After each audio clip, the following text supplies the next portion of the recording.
Good morning there, church.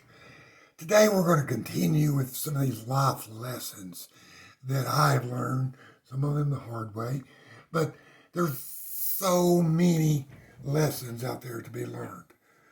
And some of them we learn the hard way, some of them we learn rather early on, which is the best way to learn them. Some of them we learn kind of slowly. We develop an understanding over a period of time and kind of absorb these principles. But truly, there are so many to learn that it's a lifelong obsession that we should have. And quite honestly, the best we can hope for is that we stay ahead of the curve. In other words, we know the answers to the problems that we're going to come up with against before we come up with them. But it's I just wish there was a book out there. Somebody needs to write one, a book that has all the answers to life's issues. Wouldn't that be nice to have? Oh yeah, there is one. God wrote it, a book about life. And who else better to write that than God, the very creator of life?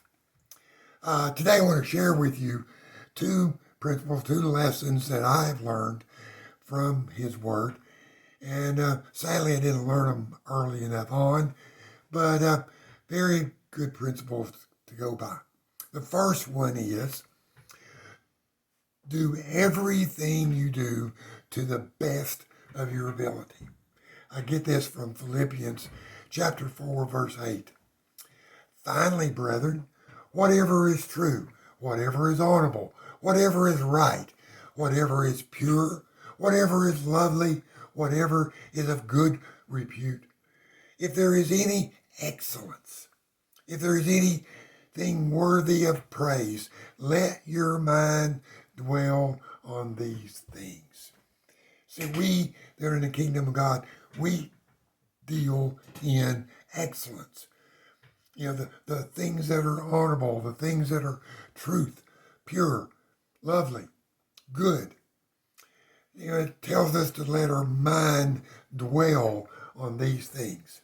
And we know if our mind dwells on them, our hearts and our hands will follow.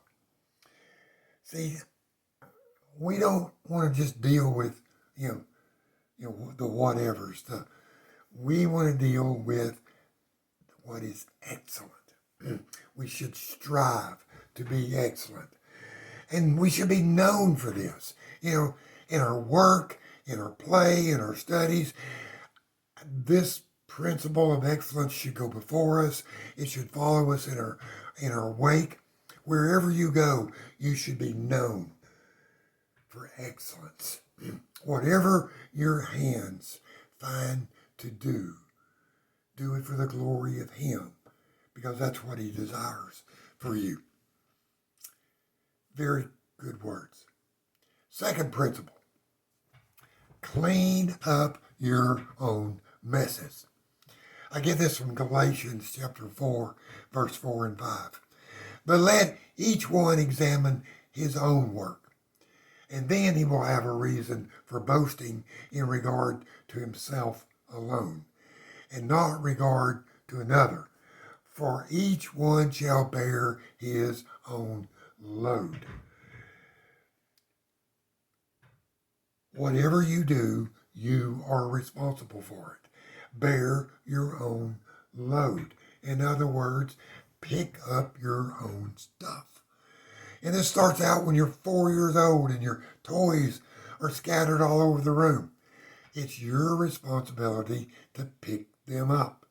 It works on in when you're a student and you goof off and your grades are slacking, you have to get busy and start studying. Yes, it requires sacrifice. Yes, it requires maybe some all-night studies, but it's your responsibility.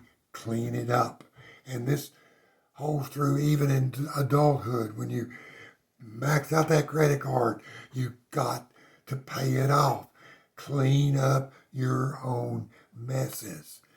And don't make a bunch of excuses. Just take responsibility and fix your issues. Uh, and a little note here for parents and grandparents. Those kids make a mess, don't clean them up. If they're physically able, make them clean up their own messes. Because if you don't start it when they're 3, 4, 5, 6 years old, when they're 20 or 30, you'll still be cleaning up their messes. And that is no fun. I hope these 2 principles will help you in your daily walk, your daily life. And like I say, I only wish that I had, those have been instilled in me earlier on, and that I instilled them even in my children early on, more so. But very good principles to follow. It's been good to talk to you today. Until I see you again, good day.